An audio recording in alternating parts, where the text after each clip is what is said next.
Hey there, fellow horse lovers. Welcome back to the Daily Ride Podcast. I am Morgan. I am your host, and today's episode is part two of my conversation with the legendary Noche Miller. Noche has written a book on horse whorls and is an instructor as part of Horse Tricks Club 101. Last week's episode started our conversation about Noche's interest and now wealth of knowledge about horse whorls and her involvement and what led her into the wonderful world of horse trick training and positive reinforcement. I had so much fun talking to Noche, so please, without further ado, enjoy part two of our conversation.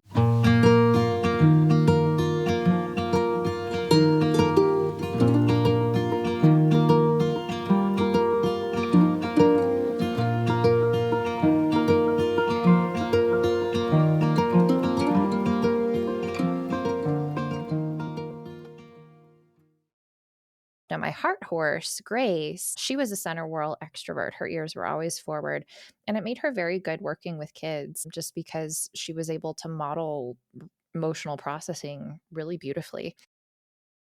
And so, working with True, then shifting over to an introvert horse and a very fiercely introverted horse, like she will plant herself until she has come to some kind of conclusion about what I'm asking her to do. And depending on what the conclusion is, she may continue to plant for the next year.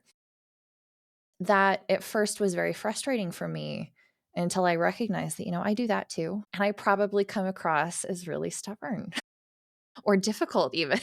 I know I have friends that tell me I have RBF, and I'm like, yeah, I totally thought that about True too, because she doesn't pin her ears, but her ears are always back. So she looks mildly annoyed. I'm like, oh man, that's totally me. But maybe that's part of the lesson, and why True is currently in my life is because that's the skill that I'm meant to focus on in this relationship with her. And I don't know that I ever would have discovered positive reinforcement and trick training had I not needed it with her, just because she doesn't sound like she was quite in the same place as Rusty, but she's difficult. Like, and to the point where I'm like, I don't know what I'm supposed to do. I would think I would have a solution into getting her to cooperate, and then she would outthink me. And I love how smart she is, but there have been so many times that I've been so frustrated that it really is a lot easier if I can get on her team instead of fighting her. And then it makes me feel like, oh man, I'm really slow on the uptake here. Why was I mean, I'm never going to win a fight with this animal that's 10 times my size and probably smarter than me. I cannot tell you how much I've appreciated just understanding her better through learning about whorls. And I am also so grateful that you have been involved in promoting the trick training organization. I'd like to spend some more time talking about that, because every time I whip out some of the tricks with True, which we do often just to recenter and get back on the same page because we both enjoy doing it, it's a really great way to de-escalate. Yes. So many people are like, "Oh my god, she knows so many tricks. That's wild. How did you learn that?" I'm like, "Why is this such a novel thing? How did you get into it? What are you doing with it now?" Well, I got into it because of Rusty. When I wanted to teach fetch, I went looking for someone to help me because I had the basic idea, just because it came naturally and it seemed to make sense, of rewarding a behavior that I wanted to see more of. I mean, how does that not just make sense? Mhm. Right. When the horse does something good, we want to see more of it. We should tell them how good they are. But then I got him and I wanted to teach him fetch, and I found the Horse Tricks Club. And we joined and started on treat manners, and it did wonders with him. He went from biting to he'll stand there now and he flops his lips. Like he'll hold perfectly still with his lips flopping, waiting for the treat to come up to his lips. So those treat manners, just treat manners alone, fixed most our problems. I mean, within a month, he was doing really good. I've looked back to my blog posts, my journals of that time, and I was amazed at how quick it was that he went from, oh my goodness, I'm glad I didn't buy this horse. I'm just fostering him so I don't have to keep him because he's horrible, to, wow, what a good boy. This is so much fun. Once we got started, he began to show his extreme intelligence instead of his extreme determination and difficulty. Tricks really don't get the credit they deserve. I mean, we look at it as that horse does tricks. Isn't that cute? Too bad they don't have a real job. Whereas Mhm. tricks are You're spoiling him. actually, yes, spoiling them. Oh my goodness, we're doing silly things and giving him cookies. It's terrible. Oh my gosh. But by teaching tricks, we're teaching the horse to learn. We're teaching the horse to want to learn with us. We're making the learning fun and games, and they look forward to it every day. I remember starting horses in the round pen. After the first couple days, I couldn't catch them anymore. They didn't want to do that. But getting Sunshine going under saddle, because he's the most recent, he still comes running up to me no matter what we do the day before. I can get the saddle, spend the day getting him used to the saddle. When I did spend the day, one day, getting him used to the saddle, he was thrilled to be caught and do it again the next day. Because they learn through play, they learn faster. Everything learns faster through play. Because We they do learn too. through play, they want to do it again. Yes, we everything learns faster through play. I sometimes wonder how my children's teachers can't understand that concept. Yeah. Why does It our seems so education simple. system look like it does? Yes, indeed. But my son has a great teacher this year who is teaching through play. They do fun games. They're learning Nebraska history and they're playing the Oregon Trail game as they study coming across the state. And it's a game and it's great. And they're learning about pioneers and Chimney Rock and all these Oh. things. And that's how we teach our horses. We teach it by making it fun and making them want to. And by making it fun, we get to the serious stuff almost by accident. We do all that, here, touch the scary thing and you get a cookie. And then we have the saddle, and it's no different touching their back than their nose touching it. So we say, here, this scary thing is going to touch your back and you get a cookie. And they're like, oh yeah, touch. I get this. It makes it easier. It makes it funner. There's no running circles. There's no mindlessly running circles. Round pinning takes a considerable amount of skill to be actually communicating with the horse instead of running them in circles until they're tired and don't want to run anymore. So, by approaching it in that way as a game, we get to the hard work, the serious work, as opposed to just silly tricks with a horse who is enthusiastic and willing and wants to play with us. Mm. And when you look at horses trained in a more traditional manner, that is often not the case. We have a horse who will tolerate us, but who doesn't actually want to play with us. Obedience is very different than engagement. Yes, we can create a horse who thinks for themselves, which sounds perhaps like a bad thing if we're thinking in a very traditional manner. But by teaching our horses to think for themselves and to want to work with us, we're creating a horse who can come up with better ways to do the things that we're asking. Mm. Because I've spent so much time working with cow horses, with ranch horses, they're naturally encouraged to go out and think for themselves. If we're walking behind a herd of cows, we want our horse to go, oh, yeah, hey, look, that cow's not going, and go over and get it on their own without us necessarily having to tell them. And in that way, it's very much like trick training. We want that horse to think, oh, hey, if I go do this, it's going to work better without us having to tell them. Okay. It makes them a better teammate. Yes, very much a teammate instead of a boss. Someone we have to And micromanage. yes. And then there's this us versus them mentality. When I was playing polo with Grace, I mean, that was really the big thing where it's like we need to understand each other well enough that we don't spend brain power trying to communicate. We just do it together. Yes. Um, and I think the other piece for me, I mean, True has not ever been like a really easily flustered horse. She spooks. She's a baby, first time Mhm. being alive. Yeah. Learning that, like you said, that trust piece and that, hey, if I'm brave about something and I take initiative and I try, I almost always get a reward for it. That has made her so much more confident, so much more quickly.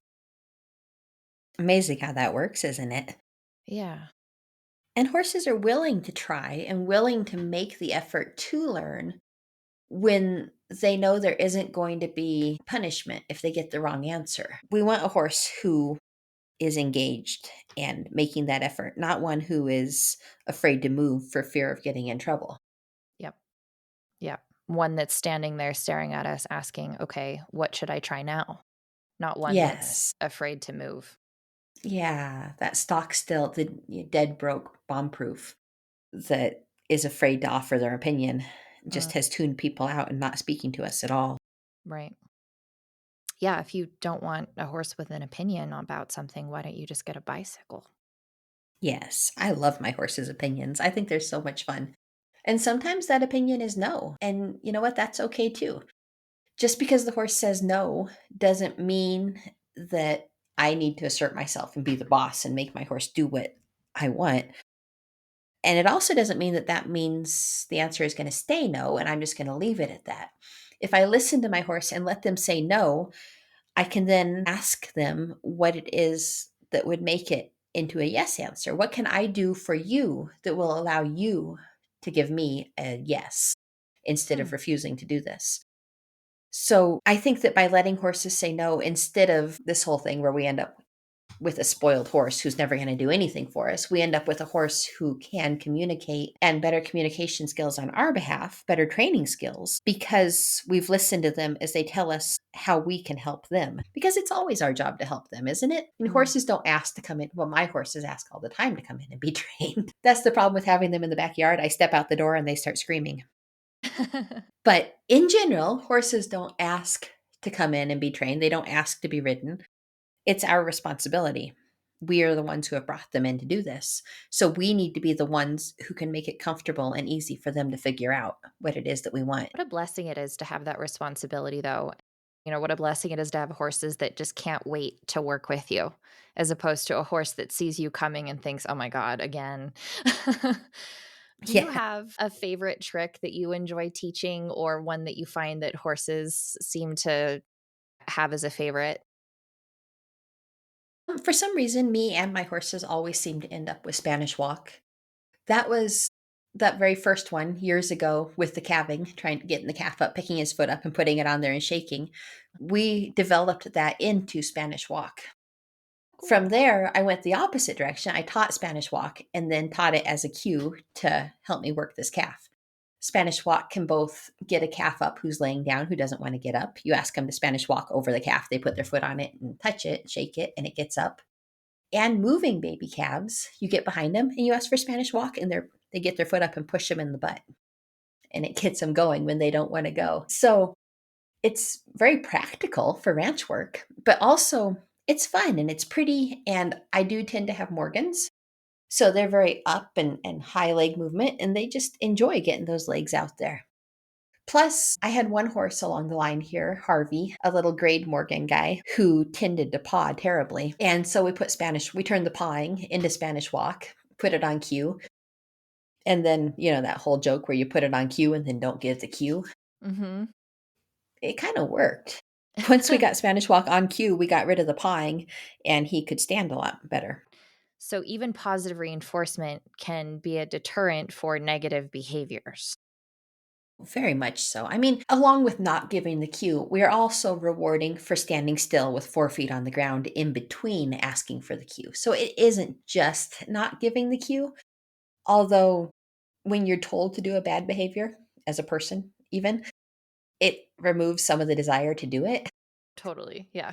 I no longer want to misbehave. Well, yes, it's no fun anymore. It's like, well, if you're going to ask me to do it. Right. So I think it's somewhat along those lines, but also with positive reinforcement, we're rewarding good behavior constantly, or we should Mm. be. And that is very often standing with 4 feet on the ground, not moving. So you're clarifying the right answer. Yes, very much clarifying. That is the main thing positive reinforcement is giving a very clear, precise, yes, exactly that is what I want you to do.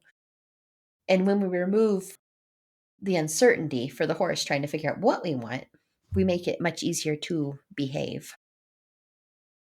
I remember on your website the trick be still. Yes. That has been so helpful. I'm actually a little afraid to use it with True because she added her own twist on it where she doesn't breathe. Like I don't know how I taught you that. You should probably keep breathing. But she's very good, very still. Oh, impressive. So I think we're gonna have to come up with a different cue for stand still versus be Yeah. still. You have to capture some breathing in with that. Right. Do you have things that your horses do, like they add their own little spin on things and you're like, "I have no idea where you came up with that?" Well, very often, yes. And sometimes I'll be working on a trick and they come up with their own either spin on it or their own trick completely. I'm like, well, that is so much better than anything I would have thought of. Let's go with that one. All right. With sunshine, I guess. I was trying to teach him to stand on not so much even a pedestal, just on a board, on a mat to teach him to stand there. And that means here, I want you to stand right there. And he taught himself Spanish walk through that. Hmm. It's like, well, that wasn't what we were going for, but we can take that and we can actually put a cue on the Spanish walk and develop the behavior that way instead of my other way that I had planned on teaching him. Well, that's you did your own thing. We'll go with it. That's good. Very good. Hmm. So, what tricks are you currently working on with your herd? Well, with Sunshine, because he is working on getting started under saddle, I'm working on teaching him to go around an object. In this case, it's my pickup. And between two objects, so I can stand up on them and he can walk underneath me. It's just a fun Rube Goldberg type mount to see how difficult we can make mounting Mhm. and have fun with it. But it's also a way to get a young horse used to somebody over their back because, once he's walked under me, he is under me and I'm standing over his back and I can then sit down on him and keep holding on to the gate so that I don't fall off when he takes off. And he can take off because he's at complete liberty doing this. And it teaches him to walk underneath me, which is pretty scary, and between two tight objects and all these great things. And he thinks it's a fun game. He's like, ooh, we get to play. And I'm like, hey, you're learning how to be ridden. And he doesn't even know. No, no idea. What about Rusty? I mean, if there is ever such a thing as a maid horse, he's gotta be pretty close to a maid trick horse at this point. Are you working anything new with him? We are doing a couple different things. I always love learning and am constantly trying. We live in the middle of nowhere. I can't really take lessons, but online courses and stuff, always doing fun things to further my knowledge. And we are working on improving his carriage and balance and getting him back onto his hindquarters and working that way.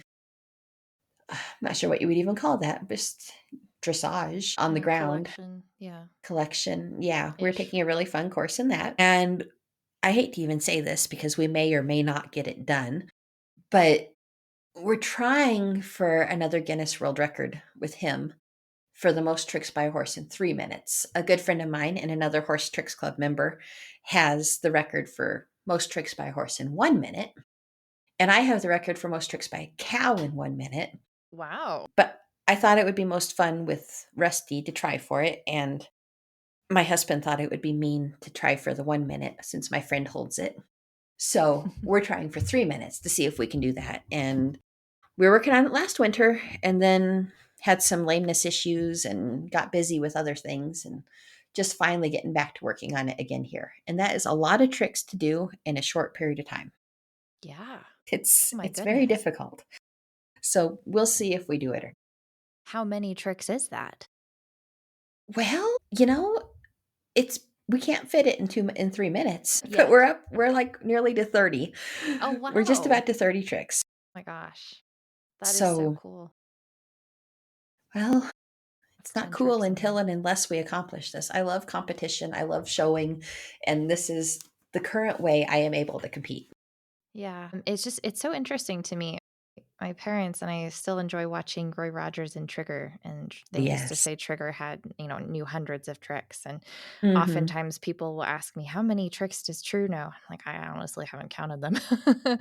Um, we need to learn a lot more. I would love to get started on out and around with her like you're doing with Sunshine, and I think you and I had messaged about this before because she's so in your pocket, but I'm sure there are other things that we need to get on working on too. I've seen you two. You shared that video a while back with you two just doing a pile of tricks in a row, and they were so well done. And she was so enthusiastic and happy about that. That was a very good job. Well, thank you. I feel like she has trained me back, and she has certainly trained her grandpa, who loves doing tricks with her. Do you find that your horses sometimes train you back? Definitely. Rusty has a cue for me to give him a cookie. What is He'll look at me and flop his lips, and If I'm riding, he stops and looks at me and he's like, I think I deserve a cookie for that, don't you? And, sometimes he certainly does. If he thinks he deserved it, then maybe he's just right. And I've realized that isn't technically good training, but we keep it in context. I make sure he's not doing anything he's really not supposed to, and that we still practice very good treat manners. But yes, I let my horse cue me to give him a cookie. Oh my goodness, that's really I'm not recommending this. cute. No. For anyone who is interested in getting started in trick training, what advice would you give? Treat manners. Treat manners and protected contact. Treat manners is showing the horse that they only get a cookie when they're holding perfectly still and not asking for a cookie. The opposite of what Rusty has trained me to do on occasion. So we never do what Rusty has me trained to do. We always make sure the horse is holding still, looking forward, 4 feet on the ground when we give them a cookie. And we can use protected contact to begin training that, which is having the horse on the other side of a fence or some sort of barrier so that we can step back and keep ourselves safe and have a little more room to find the right behavior instead of having our horse coming up into our space and begging for cookies and causing trouble. That barrier helps. No one likes to be mugged. And that is one huge benefit we have in positive reinforcement training that we don't have in other training styles is that we can stand outside the fence and get an incredible amount of training done from there. And not only is it possible, but it helps a lot for us and the horse to do so. I mean, how many styles of training can you do from the other side of a gate? Yeah. Yeah, that's really powerful. And that's a good place to start. The first trick you should teach is how to be polite when asking Yes. or Good when not asking manners. for cookies. Yes. Well, that is how we keep horses from biting, from mugging, from searching us with their noses and being a real nuisance about cookies is by making sure that the exact behavior they're exhibiting when we give the cookie is something that we want to see more of. It's a Interesting. very powerful tool. Feeding, training with treats, with rewards is very powerful, and we need to make sure that we are rewarding the behavior that we think we're rewarding and that we do want to see more of. Are there common mistakes you see that people make when they first start trying to use positive reinforcement and do trick training? Well, other than not practicing treat manners near enough, which nobody ever does, and myself included, we all need to work on that more. The thing I see the most would be waiting too long, looking for too many things before we give the reward. As the horse is learning, we want to find the smallest effort and try in the direction of what we're looking for and reward that. We don't want to wait until we get this big behavior because we're going to frustrate the horse, get him all upset and nervous, and we can cause all kinds of trouble that way. We need to find a little thing and reward as often as possible. How do you know when a horse is really solidified their understanding of something? And like you said earlier, I think when a skill has been installed, are there things that you can kind of pick up on, or like, okay, they get it, we can start moving on to the next piece? How do you tell? Well, partially we need to just keep moving on constantly. Sometimes we wait until we see for sure that that piece is completely solidified, and then the horse gets hung up thinking that that is the answer. I think we need to keep moving on before the horse has it completely 100% down and just keep adding a little bit more and a little bit more to what we're asking. So they don't get confused thinking that they got the big final answer. Yes, and that's it, that is the end goal. We want to keep building. Generally, you do things, get the right answer 3 times and then add to it and just Okay. keep adding That's a good rule of thumb. For us left brainers, we like rules. numbers. Yes, rules, structure. As a right brainer, I don't like rules or structure. I refuse to follow rules. So, yeah, that right brain thing came as a shock. I really anyway. I think, like you said, it's a spectrum, and it's funny. You know what? It's easy for me to look at True and think, well, she's very logical, and it's true. She does need logical, systematic reasons for things, but it doesn't mean that she's not an emotional creature. I mean, she certainly Yes. is. She's very sensitive, actually. And so she feels her feelings, but she just doesn't make decisions based off of them. Yes. That spectrum is a So lot of fun.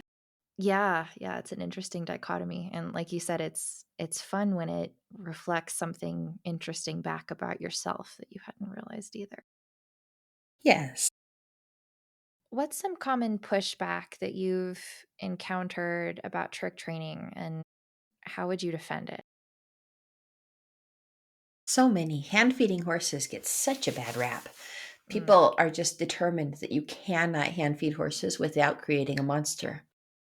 When actually the opposite is true. By hand feeding and by training good treat manners, training the horse how to take the food politely and properly, we actually, instead of creating a monster, we create a horse who is so incredibly safe to feed, to hand feed, to work around. A horse who isn't afraid, a horse who is working with us because they want to, is going to be much safer to work with than a horse who is working with you because you're making him, because you're the boss, because he has no choice in the matter. By removing that fear and giving the choice, we actually create a much safer horse. But there are bad examples out there. People who don't do it well, who don't focus on treat manners, and those get noticed far more than the ones who do a good job at it. And that gives the training method a bad name. And all the people who hand feed treats without any training and create horses with bad manners give food, hand feeding horses a bad name. And that is difficult to overcome. But we're going to keep trying because we know it works. We have proof. We've all done it. And we have these extremely well-behaved horses who do amazing things. So there's no reason that we're going to give up just because someone else thinks that we can't do it. Those of us who don't think it can be done need to stop interrupting those of us who are busy doing it, right? Is that how the yeah, saying goes? yeah, yeah. So it's not the hand feeding and the treats that are the problem. It is the way that they are being given Yes. that creates the There problem. is there is bad training that creates dangerous horses in any training type out there. But just because we're a little different from the normal, people don't see as much of it. So anyone that doesn't work out well stands out a lot more, a lot worse than it would if there were lots of them not doing a good job.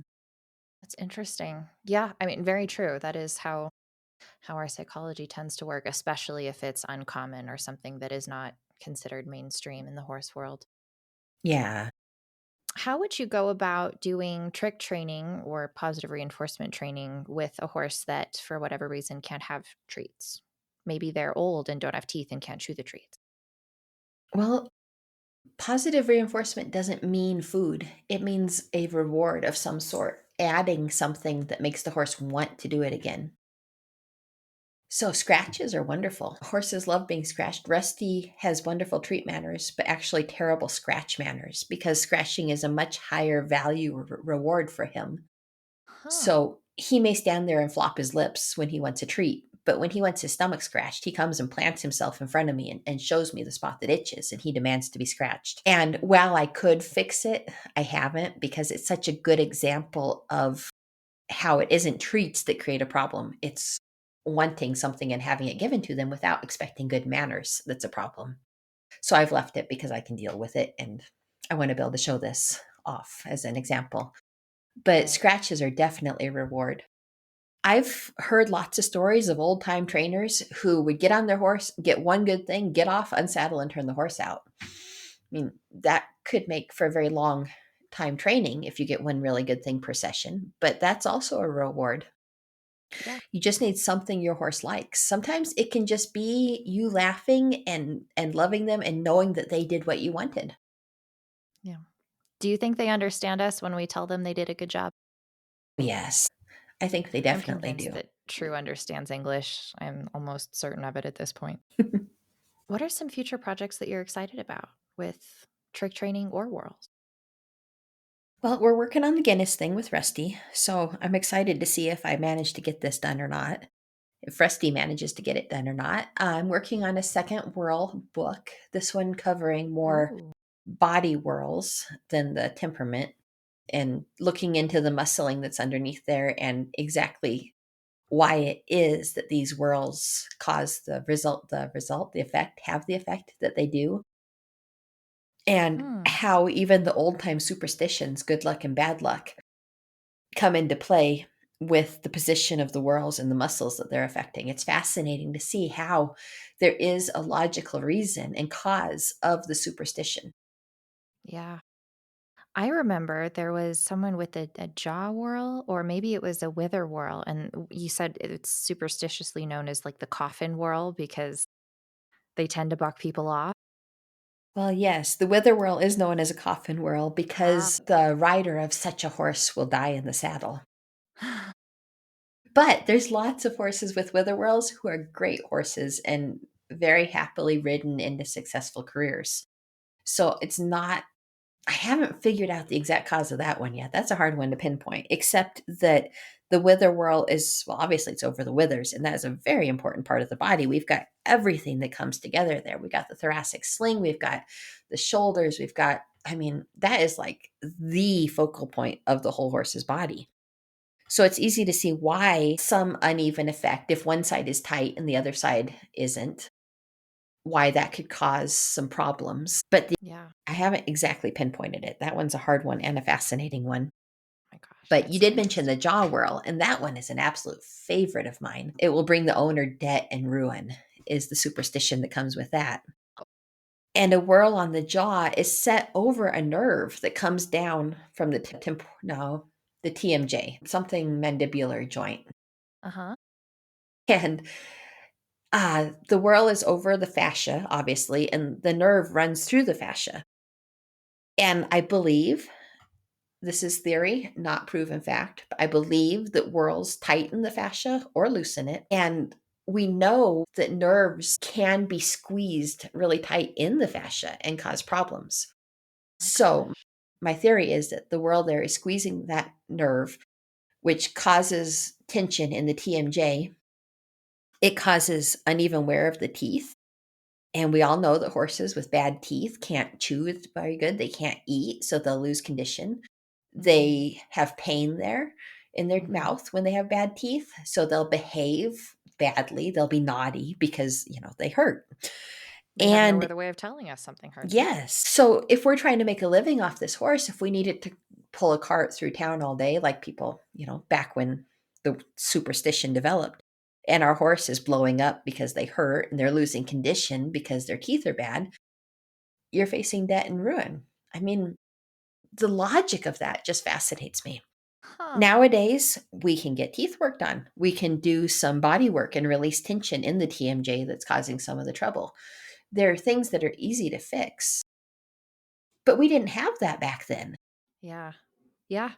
And even now when we have them, they're quite expensive, so you might still end up in debt. Well, yes, very much so. Huh. That is fascinating to me. And I love how there's the science connection in it too about how this visible whirl pattern in the hair is connected to their nerves and their like you said, their muscle and fascia structure in their bodies. It's like Yeah. they come with some kind of map, like a cheat code. Isn't that cool? I mean, what Oh my fun. gosh. We have this map, this guide that the horse gives us to their body, and we don't pay any attention to it. But it's part science and part art. I Mhm. mean, we know the science has shown that there is connection between the whorls and temperament. There's been all kinds of different studies, both from behavioral and like genetic DNA type studies. But the exact effect, like me saying that a whirl set high to our right on the horse is going to show a right brain extrovert, that part is art. It's taking our knowledge of horses and combining it with everything that we see and deciding this is the outcome.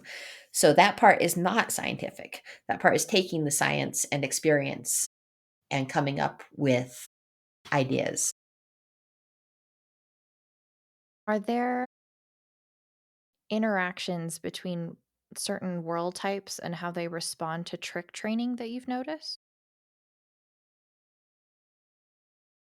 Well, I tend towards extroverts, and they are certainly into it. They love it. I think with an introvert, it's a little harder to get them to come out of their shell and offer more. And certainly the temperament will affect the types of tricks that they prefer. Horses, more right brain horses, aren't going to like tricks that involve scary things as much. Right, It because their just, emotions are more front and center. yes. So it's going to be harder for them to learn that targeting is a fun game and overcome the fear and build the confidence. But they will try their heart out for you. Yeah. Yeah, again, that interaction between their experience and the temperament they're born with. Have you noticed any interaction between horse breeds versus horse whorls as far as temperament goes? You mentioned that you have a lot of Morgans. I have only ever dealt with quarter horses, and I've seen a lot of Arabians that all seem very high strung and emotional and sensitive to me. But I've never had an Arabian or had the pleasure of really getting to know one. Do you think those breed stereotypes are more salient than the whorls, or the whorls more salient than the breed? Is there an interaction there? When we create breeds, I mean, breeds are a pretty modern invention, but people have always been breeding a type even before they had a breed.